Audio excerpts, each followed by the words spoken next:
You know what? Hey, black.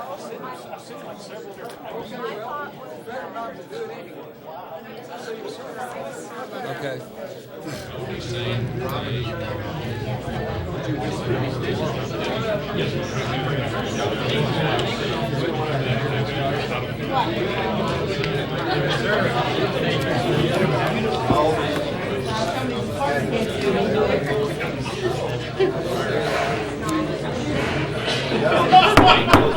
It'd be good to have all of our department heads give an idea of what's going on.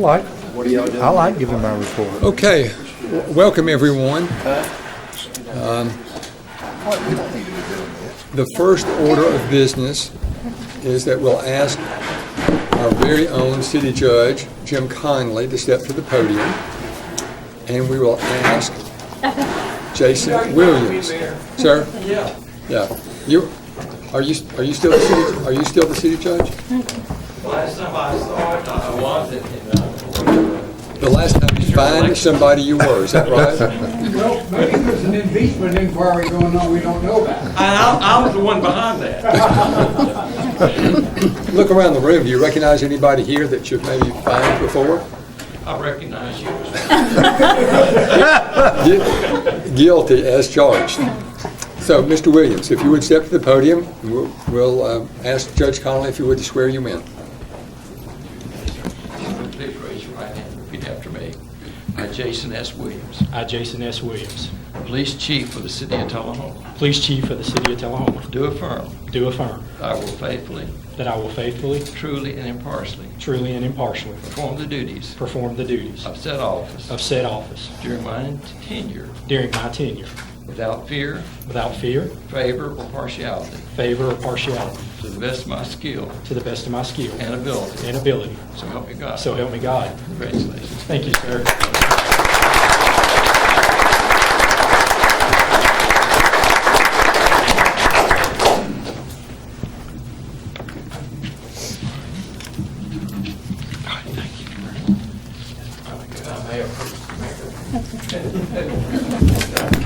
Is that for me? Thank you. Thank you, Judge Conley. So, Mr. Williams, let me recognize you at the podium for any comments that you would like to make and any introductions you would like to make. Please, sir. Well, first off, thank you everyone for coming out tonight. I've got some of my family here with me. Y'all please stand up. Right. And then my law enforcement family is floating around back over here in the corner. I believe they're already standing up. But they say it takes a village to raise a child, and this is my personal and my professional village. And I wouldn't be where I'm at today if it had not been for the investments made in these people into me. So just very thankful they could share this moment, and very honored and appreciative to be here. Thank you. You're looking forward to your work, I'm sure. Thank you, sir. Yeah, good. Thank you.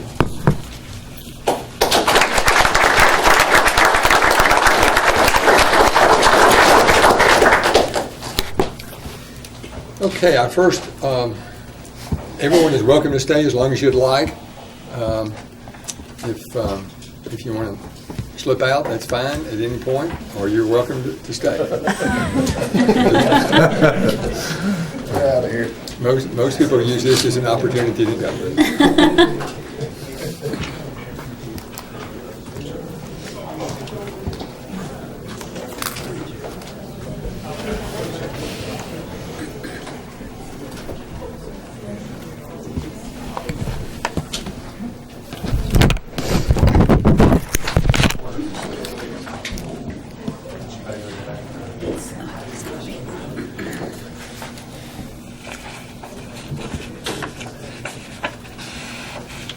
Okay, the first order of business, we have a public hearing on ordinance number 1529, an ordinance amending the zoning map of the city of Tullahoma, Tennessee to rezone 3 parcels addressed at 611 East Monroe Street, Mitchell Boulevard, and 106 Mitchell Boulevard, from C2 commercial to I1 restricted manufacturing and warehousing district. I know this has been through the planning commission, and but let me ask Ms. Moody or her designee, Mr. Lawson, if they would step to the podium and offer just a summary of what this does, and then I'll open the floor for any discussion in the audience. Welcome, Mr. Lawson. Mr. Mayor. It was a directive from the Planning Commission to look at the corner, the northwest corner of Mitchell Boulevard and East Monroe Street. The way it was designated on the land use plan was that, or the land use map of the comprehensive development plan was that area was supposed to be zoned I2, but majority of it is zoned at C2. We looked at 6 lots, and we looked at 1 lot. We were going to rezone it to I2, is the way the land use plan was calling for it to be zoned, but there seemed to be some issues because of some residential property that abutted it, so we downgraded it to an I1. Took 4 lots. We had 6 lots. We were trying to avoid any type of spot zoning situation. Had a couple of folks that owned property in that area that didn't want their property rezoned. So we took those out and left the 3 in that we didn't have any comments from. And it was given a favorable recommendation by the Planning Commission. Okay. Any questions for Mr. Lawson? This initially, when I was on the planning commission, we had some angst about it, correct? Well, yeah, it was, actually, the Planning Commission, it went, it passed through it. It was at this board that there was some issues about the residential abutting the I-2 or proposed I-2. Ms. Dunn, you had some questions, correct? Mm-hmm. Have you been satisfied with them? I think I-1 is more appropriate. Okay. So, Do all the properties now currently meet the requirements for the new zoning, or will it have to change? The properties that are the way they're developed right now currently meet the regulations. You have UPS on 1 lot that's doing distribution and warehousing, and then of course the lot that's north of it's their parking area. So it's just a parking area for distribution vehicles, 18-wheelers, and the other properties already has an industrial distribution facility already located on it with bay doors. It's not really meant for public to come in. It's mainly just for warehousing and distribution. Other discussion? All right, thank you, Mr. Lawson. Anyone in the audience have anything to discuss on this particular ordinance number 1528? All right, seeing none, we'll conclude our public hearing and go into the regular meeting of the Board of Mayor and Aldermen. First, the roll call. Ms. Golden. Yes, Mayor Curley, Here. Mayor Pro Tem Blanks, Here. Alderperson Berry, Here. Blackwell, here, Dunn, here. Noah's, Here. and Mathis. Here. 7 present. The chair detects a quorum. We will proceed. We're very pleased that Reverend Ricky Wade is with us this evening. Ask Mr. Wade if he would step to the podium and provide an invocation tonight, and then ask everyone to please stand and remain standing for the Pledge of Allegiance. Reverend Wade.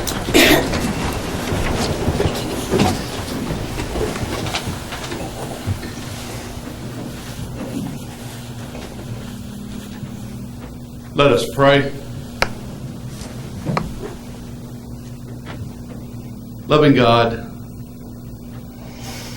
you are always worthy of our praise and our attention. And so as we gather here this evening, we ask your watch care and your blessings upon our board of mayor and aldermen. Be with them, guide them and direct them. Give them your wisdom and your sense of justice, that they may do that which brings about the well-being of all our people. And Lord, we lift up to you all of our city administration.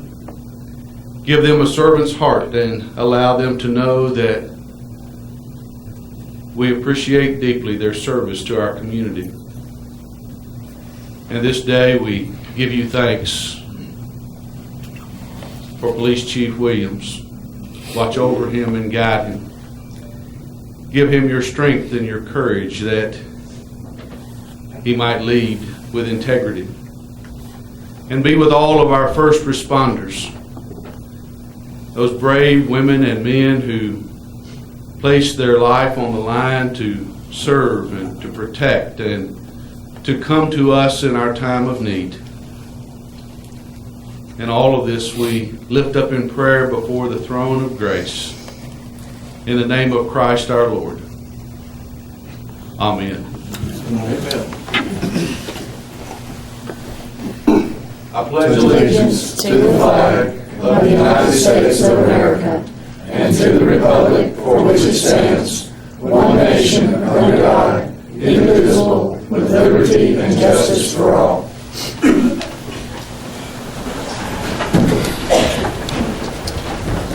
Thank you, Pastor Wade.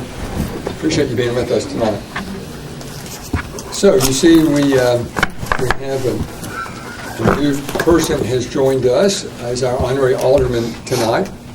Very pleased to recognize and welcome Miss Brittany Lynn. She has a very impressive resume for such a young person. She is a member of the Middle Tennessee School Band Orchestra, an all-girls district tennis team, National Honor Society, National English Honor Society, Mu Alpha Theta.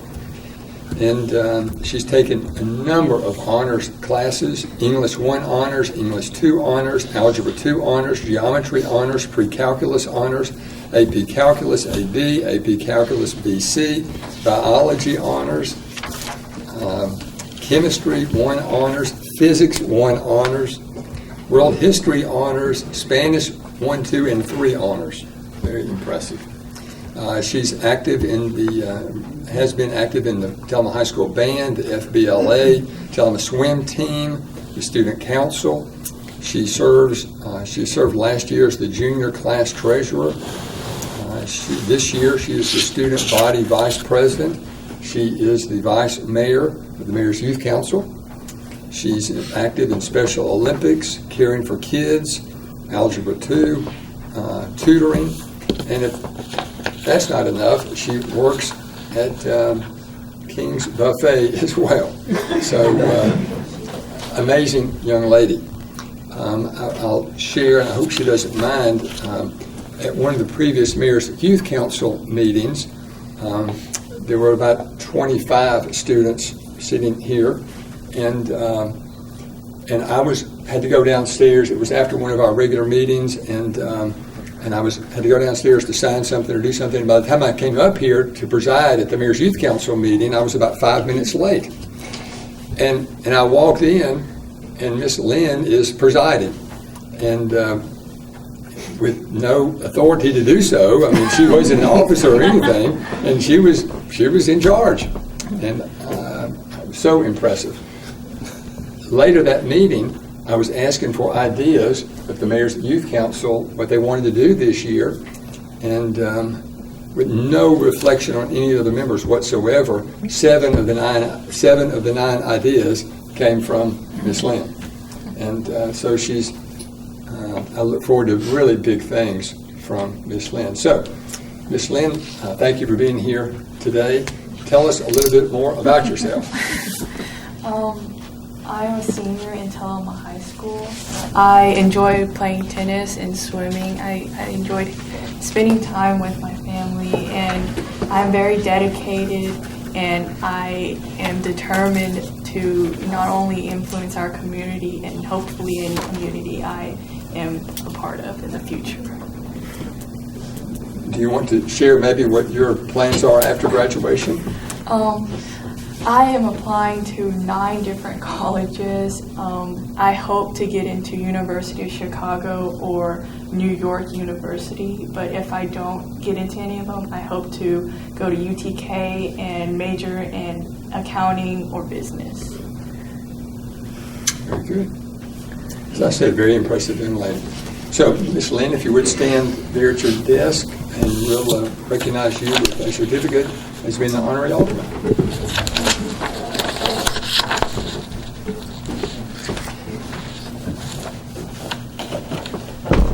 You fixed the flag so nice. Yes, sir. Still have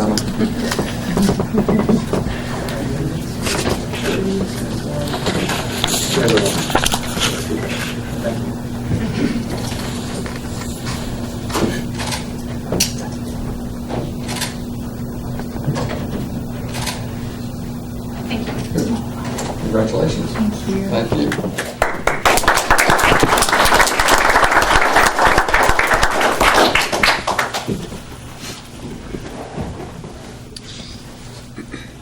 Okay.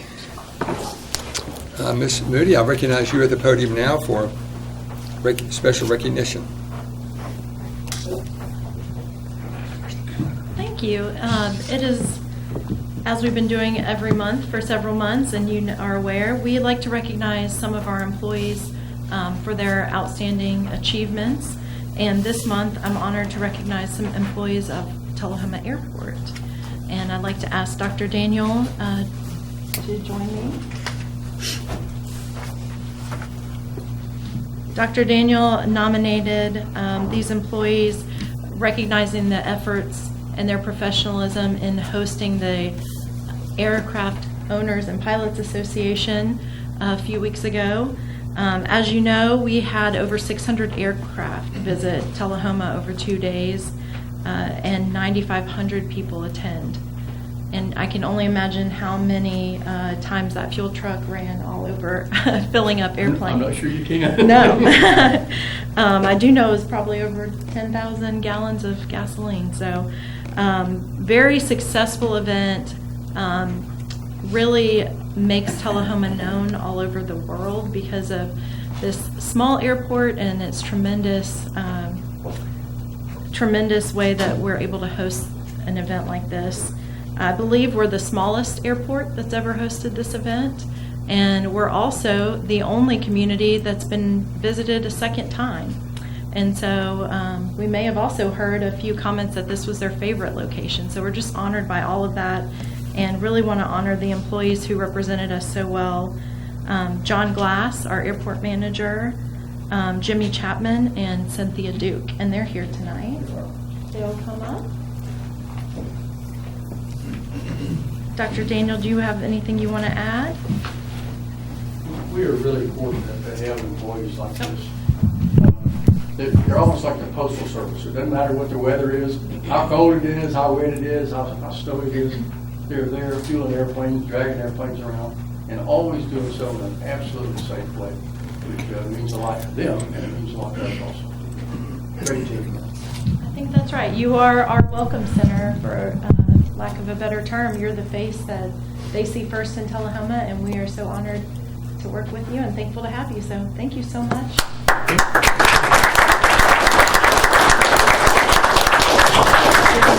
And we'll take a picture with you, please. Come up here. Yep.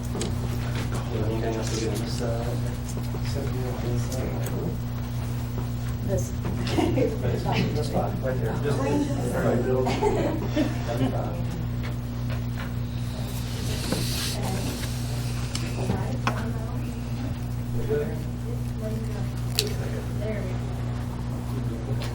Miss Moody, we have several other members of the airport authority here. Do you want them to be in the picture as well?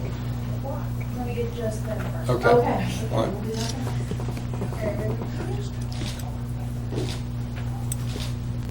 And wait for it. 1, 2, 3. Look up. 1, 2, 3. One more. Take some pictures. And then what do you want together? I know Mr. Paul Sturks is here. Alderman Ray Nolis. Oh.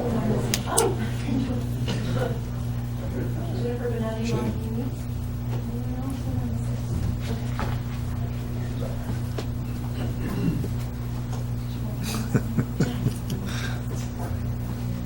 That's fine, yeah, that's good.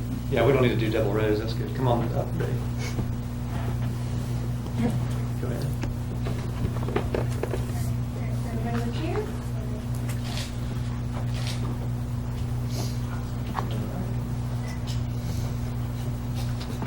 Oops, sorry.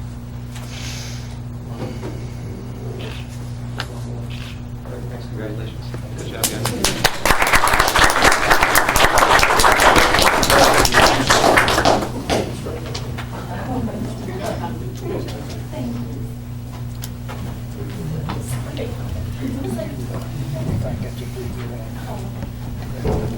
Ms. Moody, thank you very much. Mr. Norris, let me recognize you for any comments that you'd like to make regarding the recognition tonight.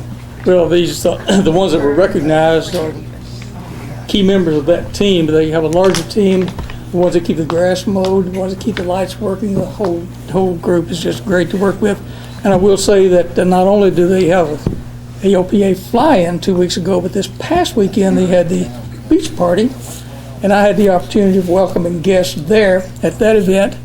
And they fly into our front door, our airport, all 300 airplanes, the beach airplanes that came in this weekend, and stood in line and listened to people from Canada, from Calgary, Canada, from Bangor, Maine, from Colorado, come to Tullahoma and say, this is the best weekend that we have every year coming to Tullahoma, Tennessee. That made me feel good. Yeah, you should.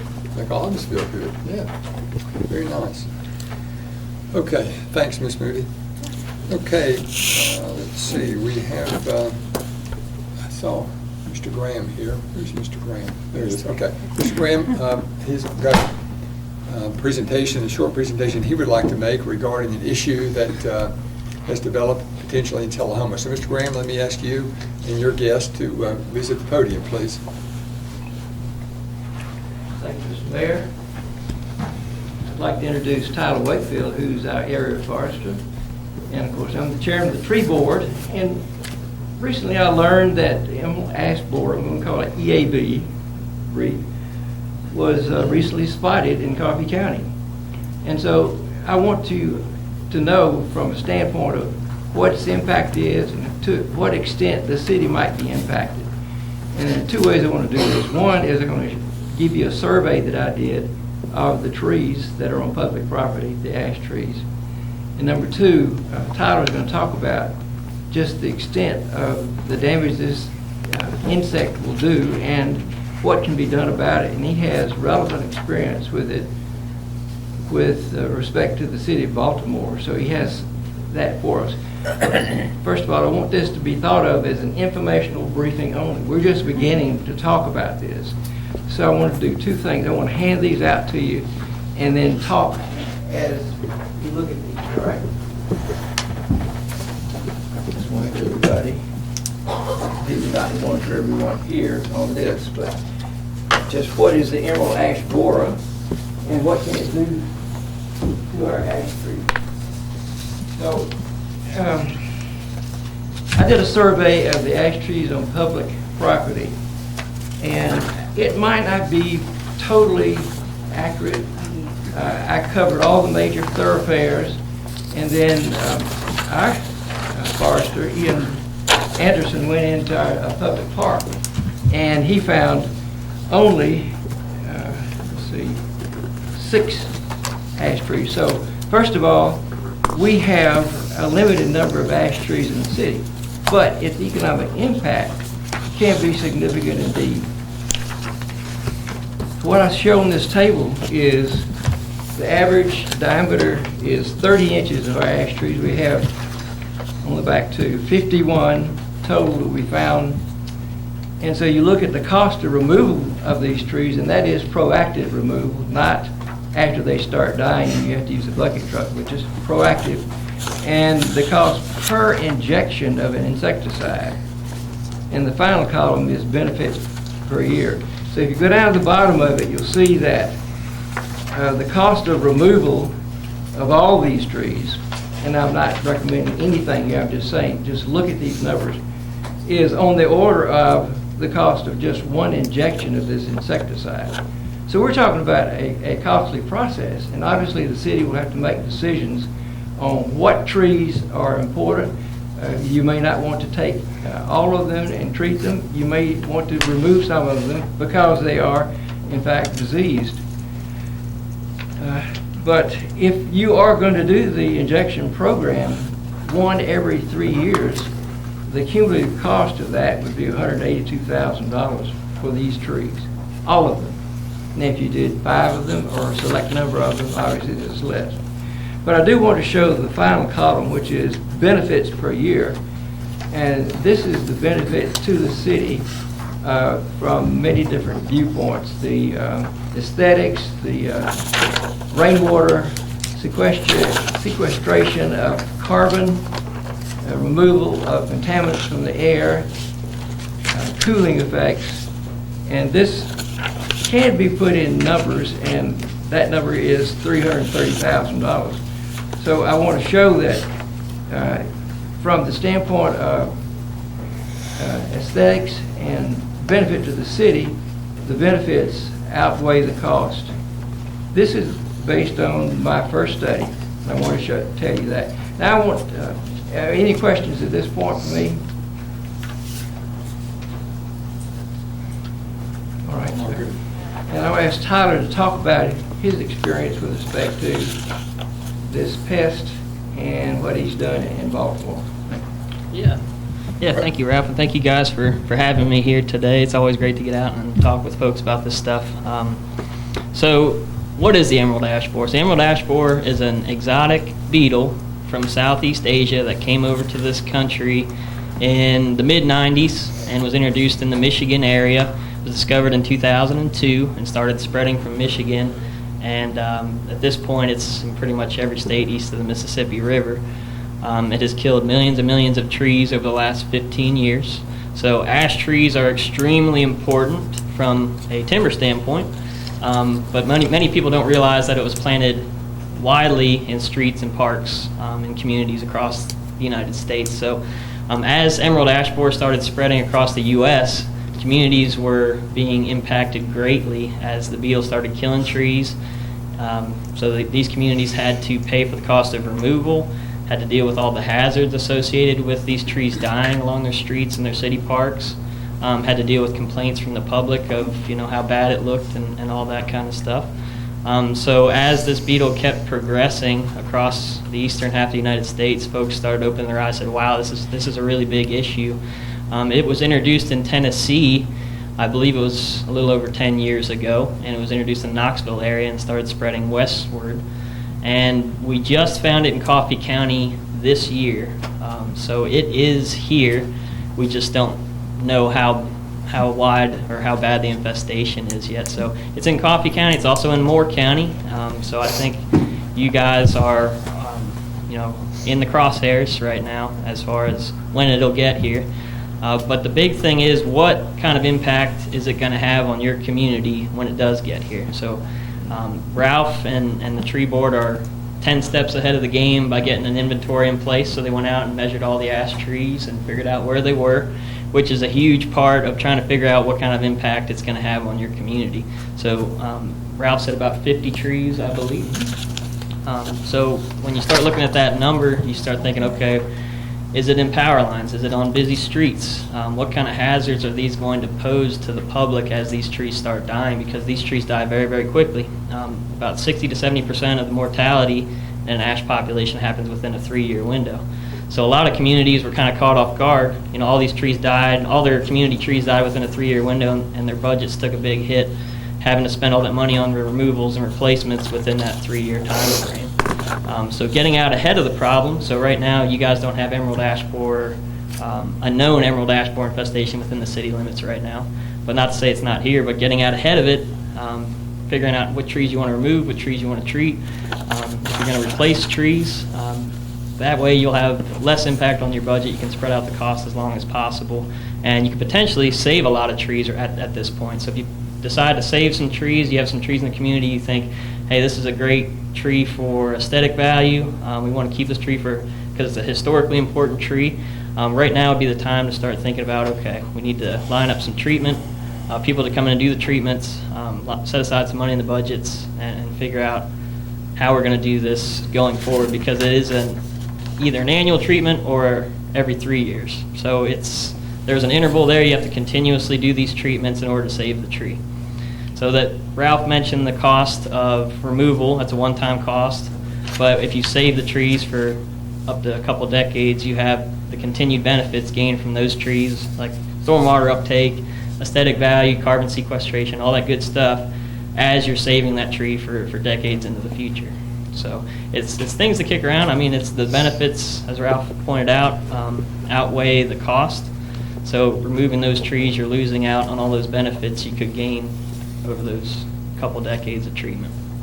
So, some of the communities, I actually did this in Maryland. I did this exact thing. I went around and set up community response plans for communities in Maryland, and basically I sat down and talked with people that could determine what trees to remove, what trees to replace, which trees to treat, and what it would cost them. And a lot of folks, they would decide to treat some, remove the most hazardous trees, but of course in every single scenario, the sooner you get in front of it, the better off you're going to be. So you guys are in a good position to get out in front of the problem, and we're here to help provide information and assistance as we can, and help you guys set up a plan moving forward. Thank you, Tom. Appreciate it. So you mentioned earlier that most of these trees were planted on public property for whatever reason, but they're also on private property as well. Any indication of, are there whole neighborhoods full of these trees? I found one street near Summit, right across from the East Elementary School, and there were 5 of these trees right on the property, and I spoke with the owner and said, realize this is happening. So that brings up a good point, and that is that we need to make it publicly aware too, not just what's on private land, our city land. And I intend to get on television, and Todd and I both will talk about how to identify, do I have an ash tree? Do you know what an ash tree looks like? You may not know this. And so first of all, the scope of the problem is that we don't have that many known ash trees here. But there's some significant ones. They're on Washington Street, for instance. So this is just the beginning of, like I said, it's an information thing. Be aware of it, and we're going to, probably in November, we're going to get on television and talk about it, so the public will know about it too. So thank you for this opportunity to talk about it, sir. Any questions or observations? Ms. Young? Do you have some success stories, like some of these cities in Michigan that have been with these borers for a while, that they've been able to kind of tackle this, and now they're not running into the same problems anymore? Yes. There is Fort Wayne, Indiana. Okay. That's one, and I read this study, and in the abstract they said that the benefits outweigh the removal of these things. There are 2 ways to remove it. One is proactive. You say, all right, we're going to lose them all. Let's just cut them down and avoid the cost. It takes maybe 3 times the cost to take down a dead tree. So they perform the injections. It goes into the vascular system of the tree, and it kills the beetles, the bugs, excuse me. And so you can invest in it and keep the trees that you want to keep. They will all die if not treated, period. So, yes, sir. Is there a natural predator to this beetle? Well, there is, but it doesn't do a good job of controlling the population. So woodpeckers actually do a great job of finding the beetles, and they actually eat the larvae under the bark, but they don't eat enough to control the population. So there is a non-native insect they're releasing. It's a parasitic wasp that attacks emerald ash borer, and it's from its native range over in Asia, and so they're releasing that, but it hasn't been able to keep up with emerald ash borer population growth. The hope is that once emerald ash borer moves through the area, all the ash trees die, emerald ash borer population crashes, these parasites can kind of get a grip or get a handle on the population after that. So it begs the question, is an ash tree a native tree? Yeah. White ash and green evergreen ash. Why didn't we start with, why didn't we have the emerald ash borer here? Why did it pick our ash tree? Well, they actually have a ash tree in Asia, Manchurian ash, and it has A different variety though. It co-evolved with the emerald ash borer, so it has a natural resistance to emerald ash borer. Our native ash trees did not co-evolve with emerald ash borer, so when it was introduced, they don't have any type of resistance to it. It's similar to chestnut blight. Are you guys familiar with that? So Chinese chestnut's resistant to chestnut blight because it co-evolved with chestnut, the blight, which is over in Asia. Our American chestnuts did not co-evolve with the blight. So when the blight came over here, kind of wiped it out. So. Can we just build a wall to keep them out? So this is perpetual, right? So this is 24 years. We still, as long as those trees are alive, we got to keep injecting them every 3 years. The hope is that after the EAB wave moves through all the other surrounding trees that hadn't been treated or dead, emerald ash borer population will crash, and then you guys won't have to treat trees as often. So instead of a 2 or 3 year treatment, you guys can space it out to maybe a 6 or 7 year treatment. So you guys can save a little money that way, but it will be a constant thing you have to continually do, or else you risk losing those trees. What is the injection actually doing? Is it killing a beetle? Is it keeping the tree alive? Is it? Yeah, so what it does is it puts insecticides into the tree's vascular tissue, so they do the injections around the base of the trunk. It takes up that insecticide and it kills any larvae, it kills any beetles that feed on the leaves, it prevents the larvae from feeding on the vascular tissue within inside the tree, and it stays within the tree's system for 3 years. So does it kill any other bugs though? it does affect the native insects on ash trees. So there is a little bit of a toss-up. You know, you gotta, is it worth saving the species, or you risk affecting the native insects as well. So yeah, that's a good point. Good discussion. I appreciate the tree board's initiative and your presentation tonight. Yeah, we look forward to next steps. Thank you, Mr. Wakefield. Thank you, guys. Thank you. Okay, Chief Shasteen, I believe, is here, and do you have the original proclamation with you? Okay. It's already signed. Okay. So let me just share with you. Well, I want to ask each of you a question, and I've asked you this before. I'm not going to embarrass anybody. You don't have to raise your hand or anything.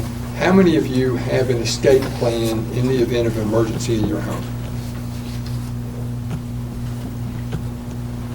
So I'll ask at the meeting, I encourage each of you to meet with your family and have a discussion and establish an escape plan from your home in the event of an emergency.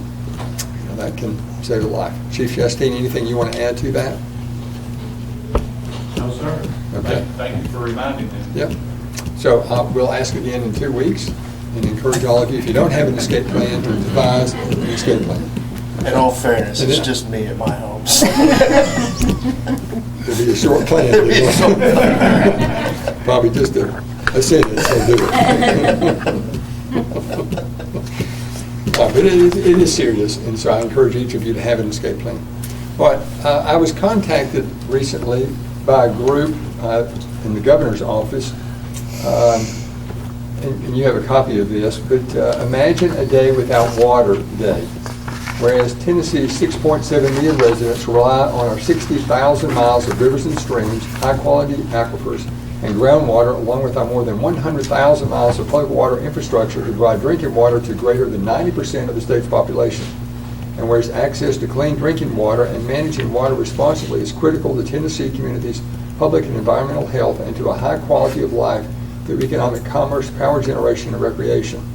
Whereas every individual can make a difference when it comes to conserving and saving water to protect this critical resource and promote a healthy economy and community. Whereas the state of Tennessee recognizes that water is essential to our quality of life and economic competitiveness, and acknowledges the importance of educating the public about the value of water through the Imagine a Day Without Water campaign. So they've asked that we declare October 23rd as Imagine a Day Without Water Day. So we're pleased to do so. So we will share with the governor's office that we have offered this proclamation. Okay, we're ready for comments from citizens. Anyone in the audience have anything to address the board that's not later on the agenda? Seeing none, we will proceed. Ready for board reports. Mr. Mathis, please, sir. Thank you, Mayor. I've had something on my mind for a while now, and it's relative to our reports that the aldermen do. And I've had a lot of different people within this city who have said they felt like that they would get a lot more out of it if we would allow our board, not our board, but our department heads to get up there and say what's going on within that department. They can relate to it a lot better if that's happening. And I intend to agree with them. I think it'd be good for them to get up and say, okay, this is what's going on here and this is what you need to look forward to, and go from there. And each one of them do that. Even if you did it once a month, that would still be a good thing to do, I feel like. So they're not our department heads, or Ms. Moody's department heads, but I respect what you're saying. So let me think how that might work. I'm not disagreeing with you, but let me visit with Ms. Moody and see what suggestions she might have. And maybe we can implement that. Is that okay? Good. Anything else? No, sir. Thank you. Thank you. Alderman Barrett. I'll keep it short. I think that's a great idea. I don't know whether they think it's a great idea, but I think that they'd rather listen to that than me ramble. I'll keep it short. Taste of Tullahoma, I believe, is the 17th. Is that Thursday? Thursday. That's correct, yes. That's going on. I believe tomorrow is the Super Mixer at Montlow. Chamber meetings next Tuesday. I've got a town hall tomorrow night. Lyle Russell, not works with the city, but not affiliated with the city, is going to come and give a presentation over bullying. We're going to have kind of a discussion over effects on our community and just kind of an open conversation. That's it. Very good. Thank you. Ms. Blackwell. Well, I wanted to say, I went to the planning and coordinating meeting last week, which I feel like is on televised, which I think is kind of what you're talking about. That if people do want to watch it, if we can't figure out how to have them do this here, they could always watch on LightTube the planning and coordinating meetings, because you hear from the department heads there, and I find that to be completely enlightening and fascinating. So, and then we've got our planning commission meeting coming up next week, as well as the Board of Education meeting, I'm pretty sure, as well. So I'll be at those, and I'll have some more to report in 2 weeks. Very good. Thank you. Dr. Blanks. Thank you, Mr. Mayor. Since our last meeting, I hadn't had any outside meetings, but I do have TUA tomorrow. I know we're +3 for the month of September in sign-ups for LightTube, so we're still trending upward. We're going to hit our goal one of these days. Only other thing I'd say is shop Tullahoma, and today is I'd like to tell June Ellen happy anniversary. Very nice. Is she watching? Sometimes she does. You want to share what year that is? 30 years. Wow. Congratulations. Very nice. My partner in crime. Yeah. Well, you did a good job. I did the last sentence, I think. Ms. Jones. Well, we had a housing authority meeting not too long ago, and they are finishing up a playground. I'm sorry, a playground on the Cedar Lane apartments pretty soon. So that's coming together well. And we had a Go Green meeting that Mr. Bob Bates led for me this past week. So, but yeah, we're just rolling with it. So, yeah. Very good, thank you. Alderman Norris. Mayor, first I'll apologize for my tardiness today. It seems that we have a railroad in our town. Sometimes those trains pass very slowly. That's my excuse. Okay. I did attend an airport board meeting by phone in this past week as I was out of town, and that brings me to another part of my story about being out of town. This town I visited is about 11,000 people, and they had about 10 wonderful restaurants in the size, town that size. I tried to sample all of them. The other thing is, you never hear a train in that town. You don't have to worry about getting there on time because there are no trains that go through. And through the middle of town, there's not a single trailer truck. It's wonderful. I'm just saying. Yeah. That's all I have. Thank you. Miss Lynn? There is, at the high school, there's a debate team on Wednesday, an FBLA meeting on Wednesday. There is also a football game on Friday night. Lawrence County. So, on your debate, are you on the debate team? Yes, sir. So, what do you have a moderator that will suggest a topic?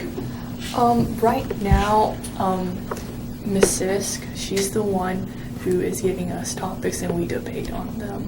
And they're really, right now it's not very controversial. It's like cookies, are chocolate chip cookies better than any other cookies? Are cats better than dogs and stuff like that? Dogs are better than Yes. But have you had to take a position on something for the debate team that you did not agree with? Many times. Yeah, sure. Yeah. I mainly lost them. You know. Well, thanks again for being with us tonight. Can I tell Mr. Noyes, my colleague, something about trains? Please do. Just to enlighten you, I lived next to the train track at 408 North Atlantic Street for quite a number of years, 12 to 14 years. And you do get used to the trains. You do not get used to them blocking you. But train traffic at one time was like 36 trains through this town a day. And if we have train traffic, a lot of it, that means the economy is good. And back when we were in the downturn 10 years ago, it was a noticeable difference that we didn't have train traffic through this town. So I still hear, you can hear the train blowing in this town from 10 miles away. It is a very homey sound to me because I was there forever. It also, if I'm away in a different town and hear a train, it's a homey sound. So yes, they'll get you as far as you trying to get across the tracks, but I think train, if we have a lot of trains, that means the country's doing well. So I'm not going to poo-poo trains too bad. May I respond? Yes, does that help you? I'm not moving. We do have an underpass, though. And an overpass. Which I normally take.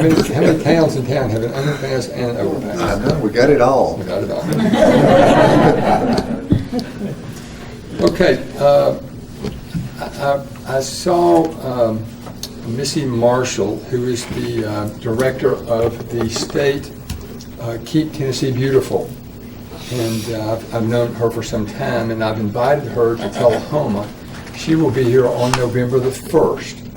And we will be hosting a lunch in order to use her visit to Tullahoma as a keynote address, really, to kick off a more clean and green Tullahoma. So I'm hoping all of you can attend. She's been in this business for many, many years, and I've asked her to give us sort of some best practices that other communities are doing to have a clean and green a more clean and green community. I'm convinced that 99% of us want to live in a clean and green community.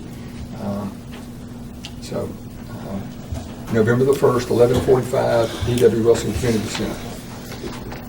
By request, I've got 3 items to take off of the consent agenda if there's no objection, and we're going to move it to under new business. Item number 3, 19137, approve an agreement between Clark Creative Communication Services and the City of Tullahoma for downtown Tullahoma branding project. Number 9, item number 19143, accept the list of streets of the city's fall paving and street repair program with work to be contracted under the existing agreement with Rogers Group for fiscal year 19 and 20.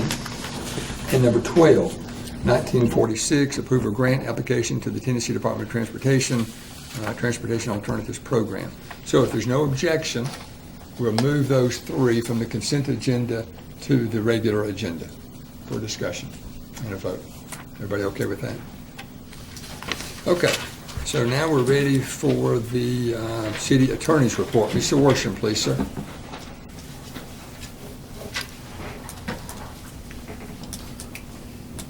Welcome. Good evening. Well, this Clean and Green initiative is something that goes hand in glove with my love for trees. As you know, I've spoken here before a lot of times about trees and how we need to preserve them and plant more here, and I'm glad that Ralph was here with the gentleman from Tyler Wakefield from the Department of Agriculture to talk about trees. That's something that I'm hoping that we as a board can vigorously pursue in terms of requiring the planting of more trees here and preserving the ones that we have and caring for them, because there's no doubt that they provide a lot of oxygen for our needs, and they're very beneficial to us in many, many ways. So I enjoyed that presentation and hope that we can have more thoughts along those lines. Secondly, you might recall that we had an executive session last week and we discussed a couple of matters there. They're going to be on the consent agenda, but I understand that one of the aldermen wants me to discuss a little bit and offer by a property owner here in Tullahoma to donate a downtown building to the city in settlement of litigation that's now pending against him. It's located on West Lincoln Street. It's a 2-story building, once housing Lydia's Dress Shop, if you all recall, a number of years ago. It's an attractive building. The front of it has been remodeled. However, it's deteriorating, and bricks have been falling from the front of it to the street, so we've had to cordon off the area in front of that street to protect passersby from injury. We filed a lawsuit last year in Chancery Court under the Uniform Property Maintenance Code provisions of our city ordinance to require him to bring the building up to code or to demolish it. And we have, those are the two remedies that we have. That matter is now pending in Chancery Court. During a hearing earlier this year, when we were asking the court to allow us to obtain a key or obtain permission to go inside the building for inspection purposes, the owner of the building approached my law partner, Mike Giffen, and inquired as to whether or not the city might be willing to accept that property as a donation from him rather than our continuing with the litigation. We feel pretty sure, and we feel, I believe he is pretty sure too, that we're going to prevail in the litigation because the property is in a deteriorating condition and has caused some leakage from its roof onto the adjoining property, and of course the bricks and things falling onto the street. So we did inspect the building with Mr. Scott St. John, the city engineer. We all went there, Mr. Giffen and I, and he, and I think others have been there too, and he rendered a report to Ms. Moody about the condition of the building.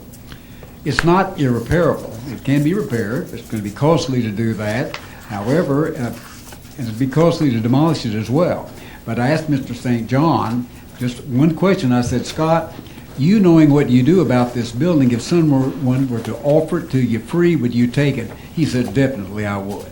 So that based upon his statement to me and my having viewed the building myself and having an interest in the restoration of downtown Tullahoma to its previous glory, as you all might recall, some of you, we've suggested that the Board of Mayor and Aldermen consider favorably his offer to donate this property to us.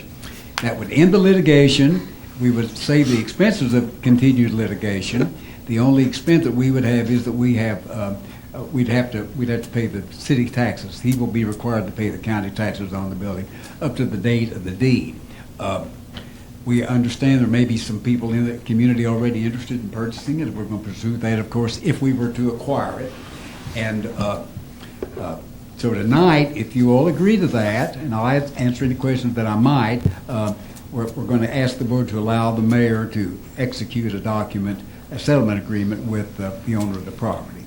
If we do not agree to this, then we'll pursue the litigation. There will be a hearing ultimately on that, and the court will have to determine whether or not he's in violation of the codes of the city of Tullahoma. If the court determines that, then two things will occur as a result of that.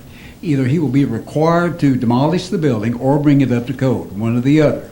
If he fails to do that, the city of Tullahoma will demolish the building and then can pursue the cost of that against the owner of the building or attach that to the property taxes and then acquire it through a property tax sale. So those are the alternatives. our recommendation of mine and my law firm is that the city accept the offer to settle. Do you have any questions about that? Okay. Very good. I don't have, well, I do want to tell you, I think probably you all have noticed in the paper, but some people don't take the paper. That's a shame, because we've got a new editor. He's doing a great job. It's really an interesting paper now, so if you don't subscribe to it, do that, because I think you'll enjoy it. But the Manchester City Schools, the Board of Education, has agreed to dismiss their suit against the city that was in arbitration. This is the last of the litigation that we've been involved in for 5 or 6 years relative to the distribution of the liquor by the drink taxes that the city has been collecting for a number of years. As you know, the Supreme Court ruled in favor of the city of Tullahoma and other municipalities in similar litigation in 5 cases, indicating that we don't have any responsibility sharing that income with Manchester or the Manchester City Schools. So that there was an arbitration case that was brought by the Manchester City Schools, in addition to the suit brought by the city of Manchester, which the Supreme Court ruled on. So now, realizing that they're going to lose that matter, they've agreed to dismiss it. So that's the matter is going to be at an end, and we're going to put it to bed and save about $500,000 now, plus future distributions as well. Would you recommend that people go and get a drink to celebrate that? You know, I'm a great believer in celebrations, any way you want to do it. I think that'd be a good idea. Thank you, Mr. Worcester. So, Ms. Moody. Just one item tonight. I wanted to invite the board to the next Planning Commission meeting. It's scheduled for October 21st. That's a Monday at 4:30. There will be a presentation at the beginning of the meeting on our community mobility plan. And it is the Planning Commission's role to adopt that plan if they wish to do so. And then it'll come before you as a resolution to support the plan. So if you'd like to do that, just wanted to make you aware. 4:30. Anything else? That's it. That's good. Okay. I have one more thing. Yes, sir. May I talk, please? You're recognized. Okay. Some of you, a lot of you, probably know my daughter, Jamie. Mm-hmm.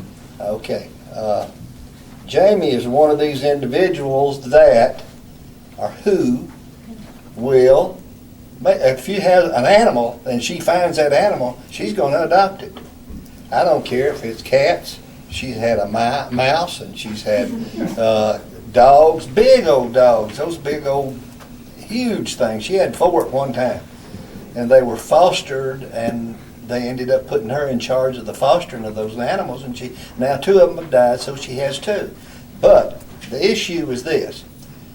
Here's what happened. She ended up, and her husband decided that he was going to purchase some ducks. He felt like that those ducks would be an added change for around their house because they have a nice pool. So he ended up and he purchased some ducks. Well, they ended up laying.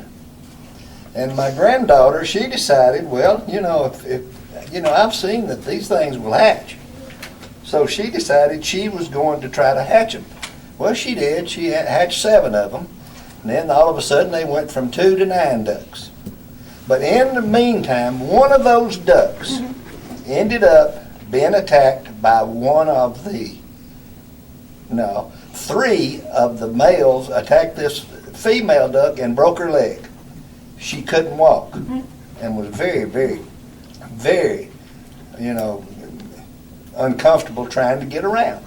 Well, they kept checking it. She took it to the vet, and the vet looked at it and said, there's nothing we can do, so we need to amputate it. So they amputated the leg. And when they did, the duck just sit around all the time on a pillow. Knowing my daughter like I do, she decided, there's got to be something you can do. And so she went on Facebook and went on the email and everything and on the internet and found this guy who lives in Nashville, and he makes the prosthetic for the ducks. So he came to the house free of charge. He made that prosthetic. They put it on the duck's leg. It walks just like it had 2 legs. and Channel 2 and Channel 5 will be on the news tonight. That'll be on the news tonight. I told her, I said, Jamie, you get into more things than anybody I've ever seen. But Channel 2, they even called me, said, how can we get in touch with your daughter? And I said, well, I can give you your number. We want to go film it. And they did. So that'll be on the news tonight at 10. It's a segment called Walks Like a Duck. Walks like a duck. I'm talking about you. You would be surprised. It couldn't walk a lick. And now it's on there, and you can't tell the difference. I mean, it gets it. Well, that's a good story. Good story. That's a very good story. So, your daughter grew up in Tullahoma. She did. She graduated from Tullahoma. She graduated from Vanderbilt. She got a physical therapy degree in California at Loma Linda University. She works for Vanderbilt Hospital now. But in between that, she adopts everything and lives. Yeah. Well, my point was, she grew up in Tullahoma, so that's a good thing about Tullahoma. That's a good thing. I'm telling you, she's always loved this place. See, I was waiting for the punchline, but there wasn't a punchline. There wasn't. I thought it was a joke. I know, I did The too. dog ate the You thought I was duck. going to say something stupid, didn't you? Just wait. Just wait. I noticed every one of you sitting there, y'all were just watching. Like, what's coming? What's coming here? Now, it's a true statement, and that duck, I've got a video. If y'all want to see it in a minute, I'll show it to you. It's a video of the duck walking around, got his new foot. That was the first day she got it, she sent me the video. Now it's on its third or fourth day, and it really gets it, she said. And that was going to be on TV. TV. It was on TV this afternoon on Channel 2, and I didn't know it. And I said, why didn't you tell me? And she said, I don't know. But anyway, it'll be on there again tonight, and Channel 5 has it tonight. Well, And I'm sure that Channel 4 will end up with it, too. I'm sure. And the Tennessean will be all over it, too. See, I surprised you, Maybe it's on the didn't news. Yeah. That's a different story. You don't see that often. No. No. Good story. Okay. Anything else, Mr. Mathis? That's it, finally. Okay, we've got several items left on the consent agenda. 19-135, the minutes of the September 23rd, 2019 regular meeting. 19-136, accept bids and approve bid award to VR Fence Company to install fencing valued at $8,340 at Johnson Lane Sports Complex. Number 4, item number 19-138, accept the mayor's reappointment of Lee Yoder for a 2-year term on the Tri-County Railroad Authority. 19-139, accept the mayor's appointment of Paul Swear to the Tullahoma Planning Commission to fill the remainder of the unexpired term ending on October 26, 2020. 19-140, accept the mayor's appointment of Shelley Smith to the Tullahoma Planning Commission for a new 5-year term beginning on October 27th and ending on October 26, 2024. 19-141, authorize the mayor to accept a donation of real property located at 127 West Lincoln Street via settlement agreement with the owner, Mr. Roy Lee Roberts, Jr., and authorize the mayor to execute the same on behalf of the city of Tullahoma. 19-142, approve and authorize the city attorney to make an offer of settlement to Brindley and Sons regarding construction and final payment on the animal shelter project. 19-144, accept a 100% reimbursable grant award of $15,019.03 from the Tennessee Department of Safety and Homeland Security Community-Based Traffic Safety Enforcement Education Program for the Tullahoma Police Department. And 19-145, approve and authorize the purchase of 35 new tasers for the Tullahoma Police Department valued at $40,915 from Gulf State Distributors, a sole source provider in the southeastern United States. Is there a motion to approve the consent agenda as presented? Proper motion by Mr. Mathis, seconded by Mr. Dr. Blanks. Any discussion? Seeing none, all those in favor of the consent agenda as presented, vote green. Opposed, vote red. Motion passes 7-0. Okay, we do need a volunteer to make sure the tasers are working correctly. I did that once on my 33rd birthday. Why? Well, liquor by the drink. No volunteers? Use the duck.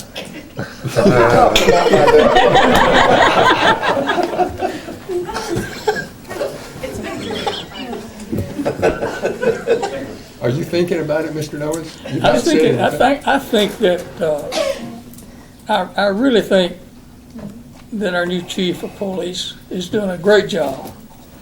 And what a wonderful example it would be for him to set, to be that person.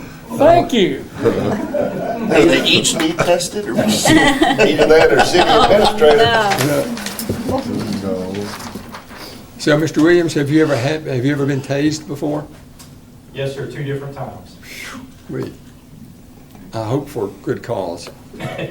Yes, sir. Once was to get certified to carry, and another time was for an instructor, level 4. So wow.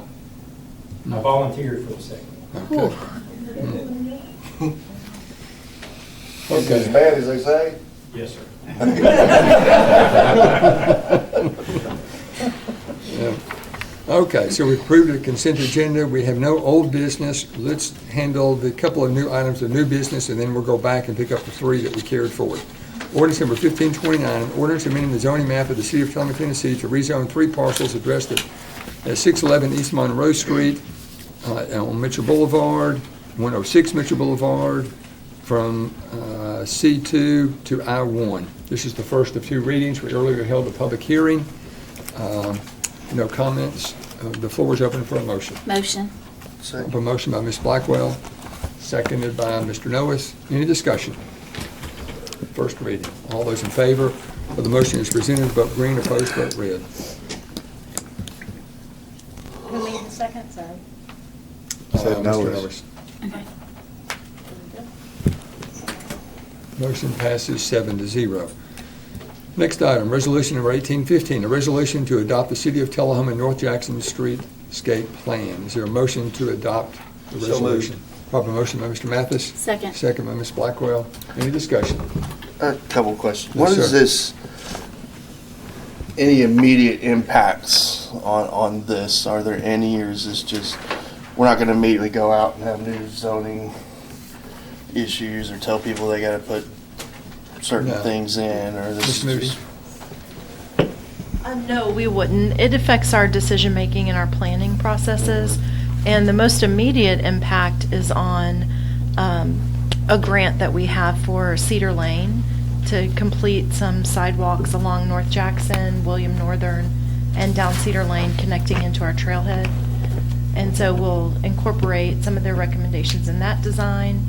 And then it's my intent to go back and look at key intersections and see how we can get started at, for instance, the intersection at William Northern. How can we just further complete that project so that it meets the design guidelines of the plan? And that's what I thought we would do. Start at major intersections, make those focal points, and then fill in the gaps in between. Thank you. Yep. Any other questions? No. Yeah, I agree. All those in favor of Resolution 1815 as presented, vote green. Opposed, vote red. Motion passes 7-0. Okay, let's go back and pick up 19137, approve an agreement between Clark Creative Communication Services and the City of Tullahoma for a downtown Tullahoma branding project. Prior to any discussion, let me get a motion and a second on the floor. Motion to approve. I have a motion by Dr. Blanks. Second. Second by Ms. Dunn. Ms. Moody, let me call on you for Take one and pass it around. a handout. Thank you. This gives me an opportunity just to review this with you. This contract is related to a $15,000 grant that we have from the Tennessee Downtowns program. That program is sort of an incubator program that helps us grow into a Main Street community. And the first step, what we'd like to do with this grant is use half of the money for some design work to develop a brand, maybe a logo for our downtown, and then the second half of the money for some type of physical improvement. So that could be wayfinding signage or banners. That's what we have in mind. But we'll firm that up as we work with Clark Creative to develop the design. The agreement had a couple of changes on it, and that's why tonight I passed out a revised agreement. I'll just walk through what those are. The first one is We've updated it to show the mayor's signature and the city attorney's stamp. Shelley Smith is our downtown coordinator, and she'll be the point of contact, the primary point of contact, but of course the mayor's the only one authorized to sign these agreements. And then missing from the first packet was Appendix A, which shows you how their service fees are broken out. And we've also added in Part 3 under agency compensation that their fees are not to exceed $7,500. So that's consistent with our grant application. And then we increased the billing procedures. That was a minor change to increase it from 10 days to process an invoice. We gave ourselves 30 days. And then the governing law. Frequently in there, a company will put their state, and if we make it change it to Tennessee, of course. So those are the changes. Nothing controversial, but wanted to make you aware. Very good. Everybody clear? I still have the question. Sure. I've seen the work. I think they'll do great work. But I still have kind of the question of, there's nothing in here that actually says what they're delivering. So at the end of $7,500, what can we expect? Right. Maybe the one piece that is not in the packet is the request for proposals. So we were maybe more clear in the request for proposals about what the scope of work is, but it's generally some design work to come up with a brand or a logo for downtown Tullahoma, and then to translate that new brand into some kind of physical improvement, whether it's, we'll see how far we can stretch the money, but most likely we're looking at either banners that we'll hang or some type of wayfinding signage for the downtown. Does that include creation of the banners and the wayfinders, or does that? Not in their contract, but Yes, it's, okay. but the But other the design of it. 7,500 we're thinking will be for the. Got it. Is the, It's like a sheet. because I mean, I do see it, and when we read the agenda item that we're approving, it says, you know, these are specifically the things that we're approving that money for.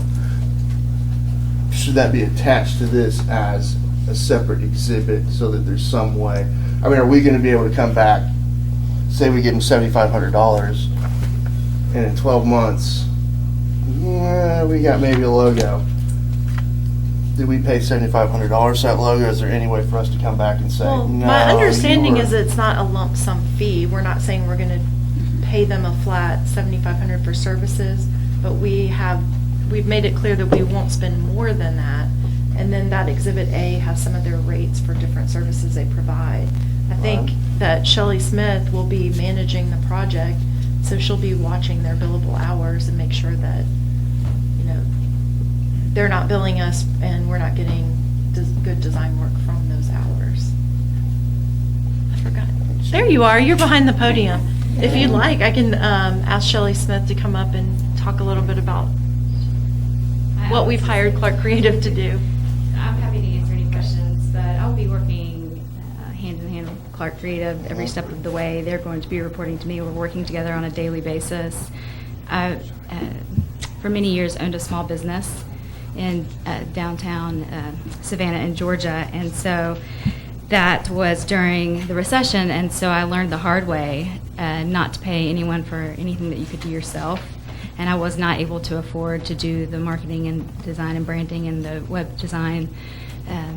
Wasn't able to afford anyone else to do that, and so I had to learn to do a lot of that myself. So I understand very well how that can get away from some people in some instances, but it's my job as a contract employee of the city to make sure that that does not happen. They're very excited about this job. I'm very excited to see what they come up with. They have some very fresh perspectives on our downtown area.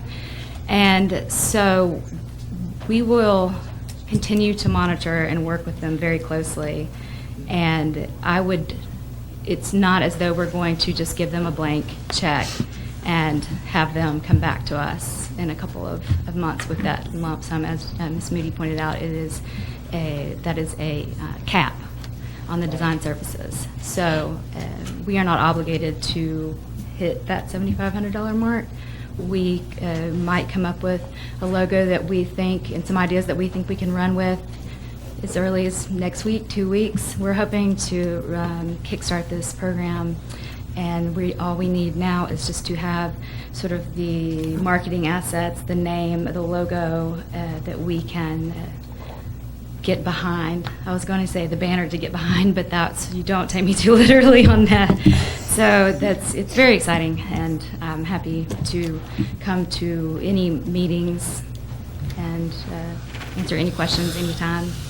I have some business cards if you ever want to call me or email me. I'm happy to talk to you about the downtown project, whenever's good for you. Everybody okay? I have a comment, Mr. Mayor. Yes, sir. First of all, I've seen the work that they've done at the Smith Murray's Group. They do excellent work, and I think they'll be a very good choice for us.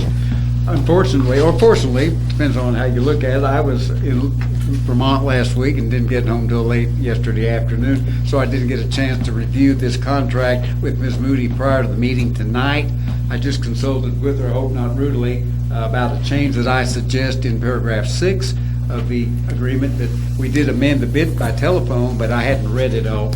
I suggest that we change the wording to this, if I might read it to you, that we'll incorporate that into the agreement.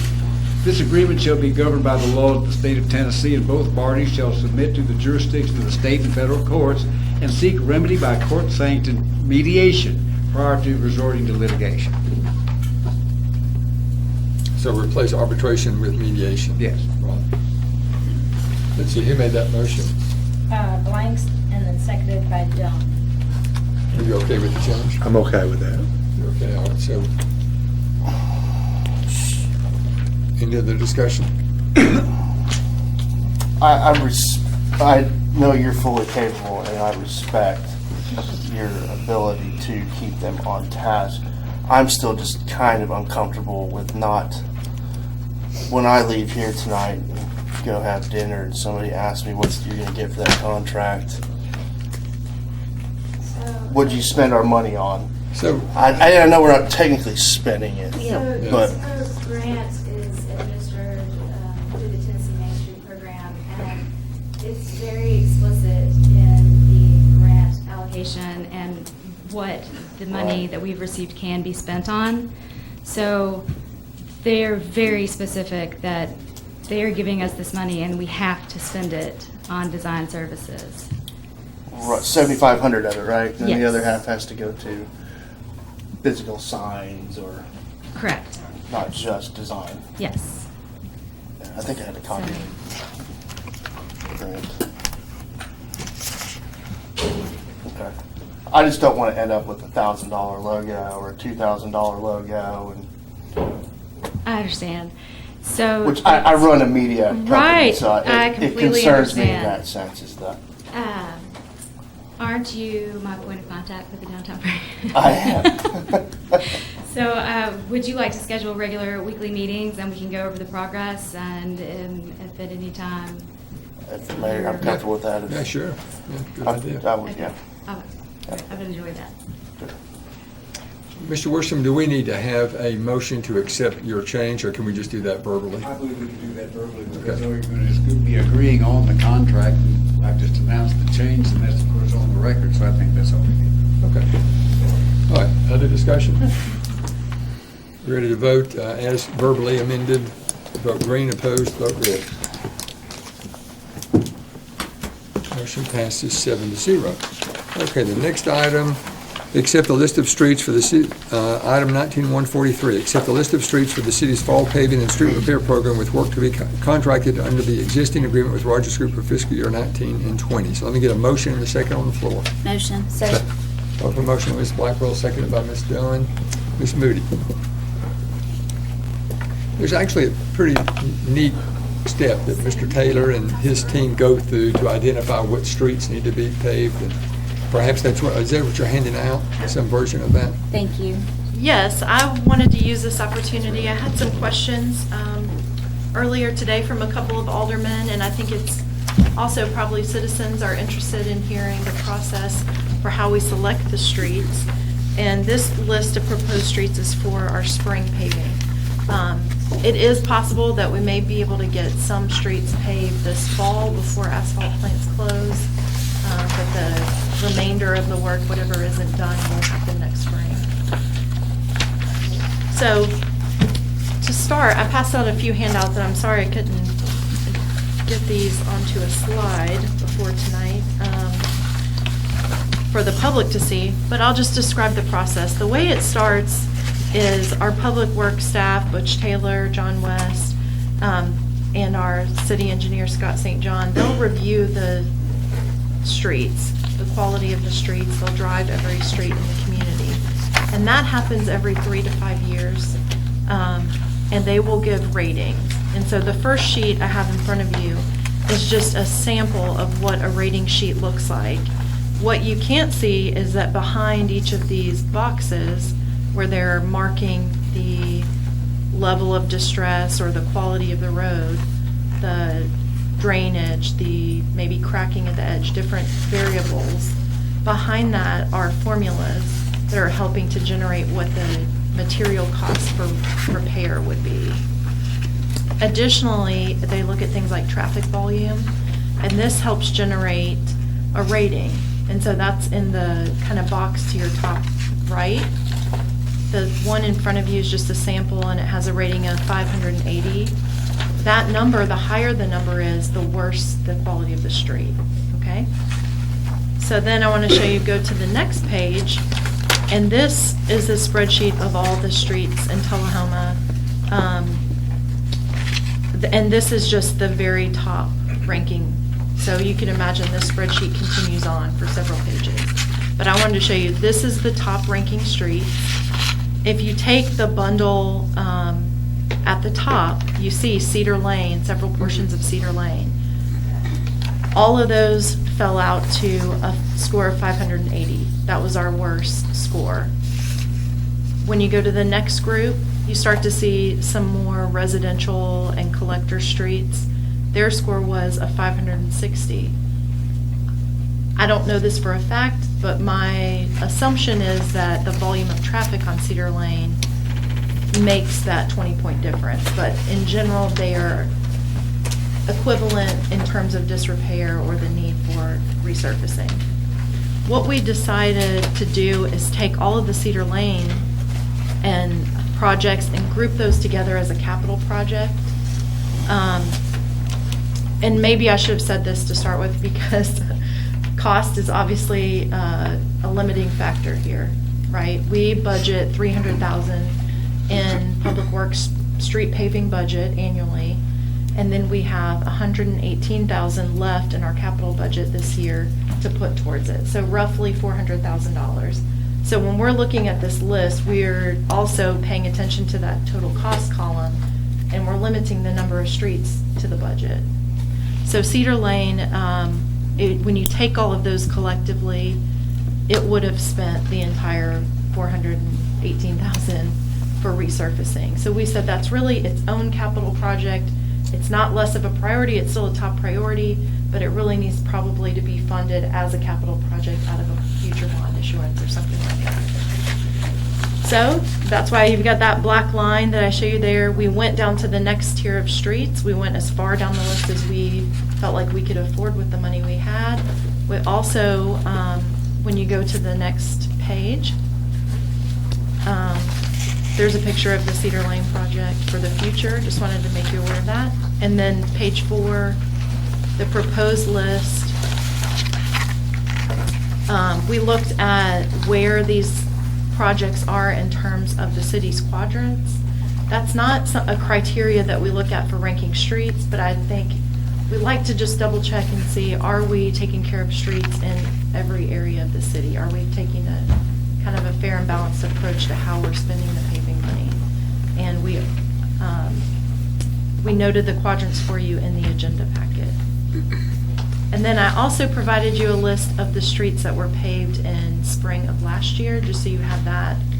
And you can see the quadrants are listed there too, so the money was spread throughout the community. But that's, in very brief summary, that's how we arrived at the list of proposed streets. Very good. Any questions, any comments? One quick question. 130 comes in from Shelbyville, and it also continues out towards Winchester. Those are state roads. Where do they cease being state roads? Can you answer that? Okay, 130 going out. Well, will you come up to this microphone? Sorry. Alderman Blanks, would you restate that question again? Sorry. 130, I guess it's east and west or north and south, Old Shelbyville Highway and Old Winchester Highway. I know it probably ends at Wilson Avenue, the state portion. You're correct on the northwesterly, if you want to call it, 130 out by your... Right, and then the southeast section. The southeast stops at Clement Drive or at the funeral home. Okay. And turns and goes to Jackson Street. Really? At some point in time, there was a trade-off. I can't remember if it was the bridge on West Lincoln. That's going back a ways from my memory. But there was a trade-off of that section of West Side Drive. I can't remember the particulars on it. I just don't remember. So where does it pick up at Clement Drive? Yes, 130 stops. But if you're coming in from out of town, it stops right there at and turns and goes up to Jackson Street on Clement. What I'm getting at is if we could get them to pave some of Cedar Lane, but we can't. We actually got some free striping, believe it or not, because there was still some confusion on the state's part of that. Stripe on. Kind of, sort of, and they went up Lincoln Street, so didn't complain one iota about that to the state. 130 went up Lincoln Street? No, the striping, the stripers got confused, and we got some free striping out of it, so. Bless their hearts. But that, I can't remember that trade-off. It was some time ago, but there was a trade-off of that for whatever reason. I think it had to do with the bridge replacement on West Lincoln many years ago, but don't hold me to that because it's a long way back. Thank you. Other discussion, questions? Good work on this. Did you say this was for spring or fall? Should we change the motion? We're hopeful that we can get some of these streets paved this fall before asphalt plants close, but the bulk of it will probably be in the spring. So I always ask the city administrator when I see the list to assure that that paving is done throughout the community. And in years past, it was concentrated typically in one segment one quadrant more than another, was my impression. So I think it's important that paving be spread around. And I also asked Ms. Moody, and she and Mr. Taylor or someone did a study on, when I was first elected mayor in 1993, we were appropriating $250,000 a year for paving. It's now up to $300,000. Woefully inadequate. So they did a study, and I don't know if you have it with you or not, but it shows that we need to be spending about $1 million a year on paving. I mean, a huge jump.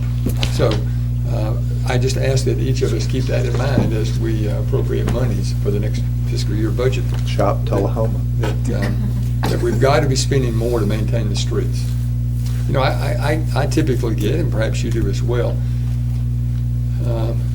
as I move around the community, the number one request by far is for sidewalks. By far is sidewalks. But second are observations about some of the streets in Tullahoma and the repair of streets.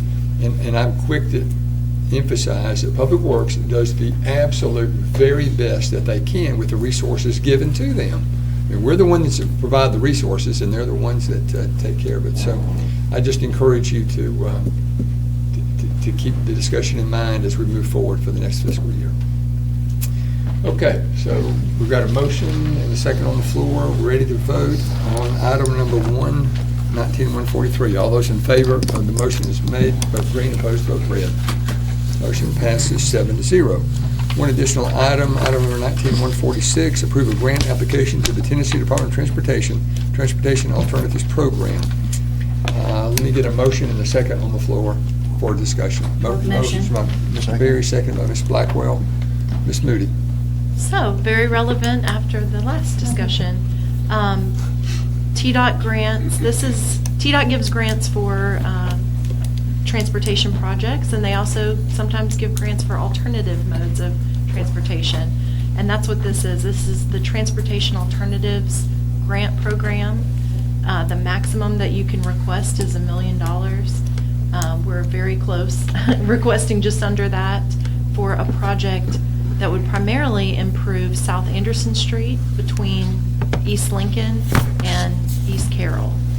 And then it would also improve the intersection at East Carroll and bring it up to not only ADA standards, but just safe pedestrian crossing standards with striping and, push button pedestrian heads.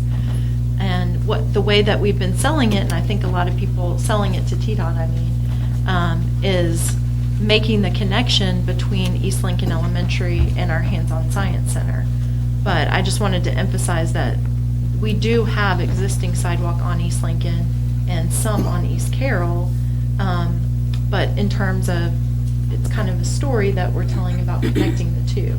I think the major improvement we would see is at that intersection, making it very safe, and then adding in safe, improving some of the driveway connections, the curb, the drainage, and sidewalk on South Anderson. So when I look at projects like this, I guess just another thing that I'd like to add is the length of time it takes for any grant or any project that's funded through TDOT is a minimum of 5 years. And that's because you've got to get through 4 phases. You have to get through an environmental phase, which can take up to 2 years. Then you can start your design and engineering and right-of-way phase. And then eventually you get that notice to proceed to construction. And so what I think about is it a project that we couldn't otherwise fund? And is it a project of such significance that it makes it worth the 5-year wait? And I think this project is like that. I'm not sure that we could ourselves afford $1 million for this improvement, but we can certainly fund an 80-20 project where the state's funding $800,000 to $850,000 and we're putting in $200,000 or $250,000. So I hope that helps. Give some background. Good explanation. Any questions? Any discussion?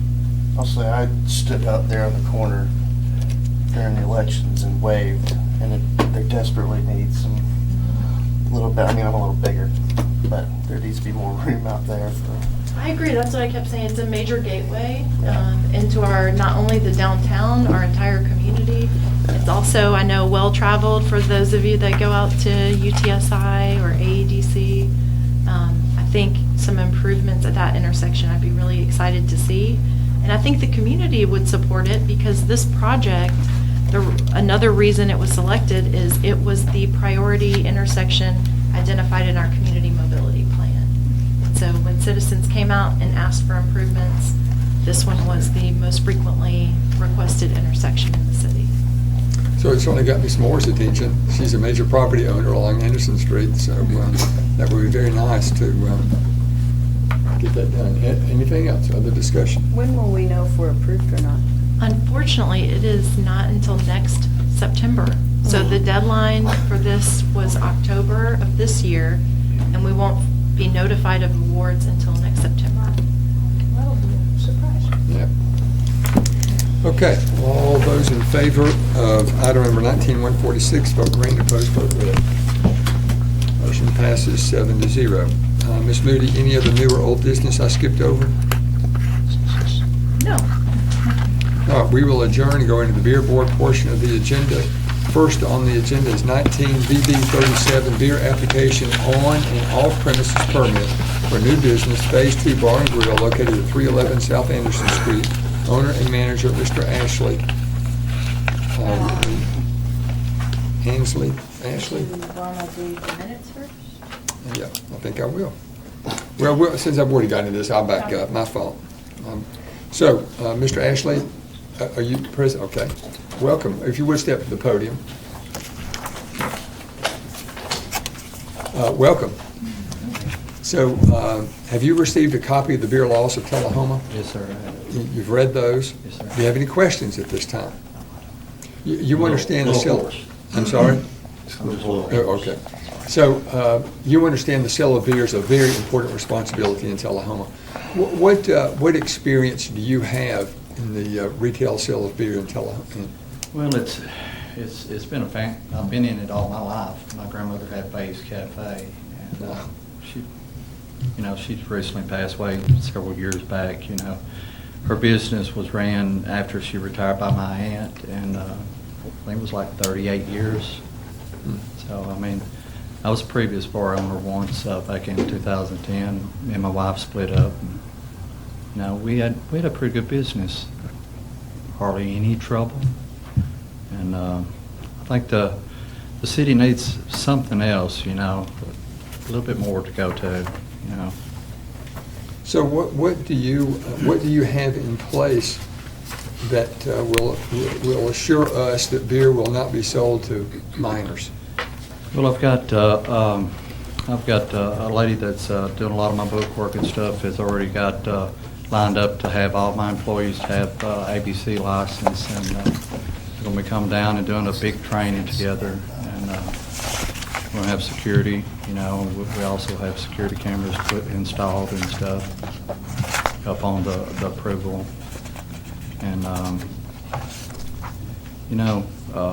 there'll be a lot of ID checks, and at one time I had a computer system that would scan the IDs and stuff like that.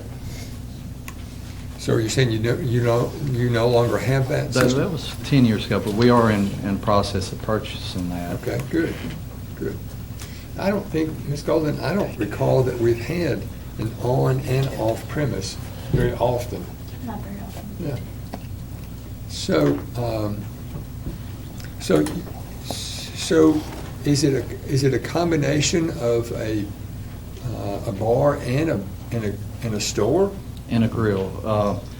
Well, from my understanding, it also allows to get into some of the events in the city of Tullahoma, and I'd like to participate in that.